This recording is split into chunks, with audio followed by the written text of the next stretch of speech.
What is spreading across the world? The Wuhan virus, of course. But there's something else too. Anti-racism protests. At least that is what they started out as. Protesting selective policing, a movement against racial injustice and police brutality. But somehow, over the last couple of weeks, the protesters have been steered away from their objective. Statues have become their favorite target, and this movement has turned into a structure removal brigade.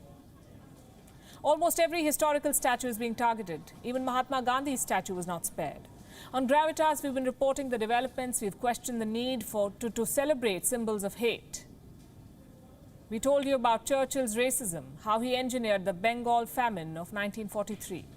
We told you about Edward Colston and questioned why we must endorse slave traders. Now, over the last 2 weeks, the Black Lives Matter movement has taken a rather objectionable turn, one that we cannot agree with. What started as a movement against hate has begun spewing hate. I can understand if people want to do away with statues of Confederate leaders. They had blood on their hands. But what is the need to remove a statue of, say, a Theodore Roosevelt? The former US president's statue is being removed from New York's Museum of Natural History. The structure has been there since 1940. So what is this sudden aversion towards Theodore Roosevelt? This president was instrumental in ending a war. His role in diffusing the flames of the Russia-Japan war even earned him a Nobel Peace Prize. How does he become a symbol of hate now? The protesters say that they have a reason, a rather absurd one though. They say there's nothing against Roosevelt. The problem is with the symbolism of the Native American man and the African man who stand beside him in this bronze statue. New York Mayor de Blasio seems to agree. He says it, quote-unquote, depicts black and indigenous people as subjugated and racially inferior. He calls the statue problematic. Of course, he's playing politics, and he is playing with sentiments. But are sentiments so fragile? Can they be molded so easily? Do you see how far this protest is being stretched? Let me give you another example. George Washington, his statue was set on fire and pulled to the ground in Portland. Washington owned slaves, and no one's denying that, but he also founded the United States of America. Statues of James Cook have been defaced in Australia and New Zealand. So many statues have come under attack the world over. In Tennessee, a newspaper publisher's statue was toppled. Edward Ward Carmack's statue stood in Nashville for over 90 years. In Richmond, protesters have toppled Jefferson Davis's statue. A structure of Christopher Columbus was thrown in a lake.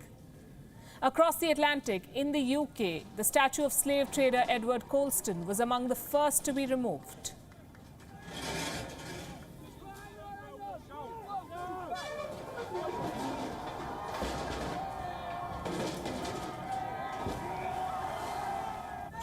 These protesters have a hit list of 100 and include statues they want toppled and streets they want renamed. Some of the names that feature on this list are explorer Christopher Columbus. Some of his statues, by the way, have already been targeted. Protesters also want to take down the statue of Tory politician Henry Dundas. Also on the list is former British Prime Minister Robert Peel. What was his fault? Protesters say that Peel petitioned against the Foreign Slave Trade Abolition Bill in 1806. They are wrong. Peel was a teenager in 1806. It was his father who campaigned against this bill. Do you get what I'm trying to say here? These protesters have lost the balance.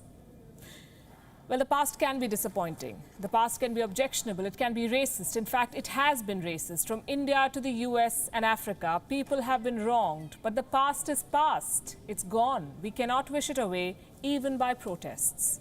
What we can do is draw lessons from it. Rewriting history is fraught with pitfalls, social and political. Let's face it, we have bigger problems at hand right now. The Wuhan virus, nearly 95 lakh people have been infected. There's chaos the world over, a healthcare crisis, an economic crisis, a humanitarian crisis. Racism is unforgivable, but so is ignoring the challenges at hand. The world needs to prioritize. Can't spend so much time and energy debating dead people when those alive need saving. Now is not the time, not the best time certainly, to go down the lanes of history.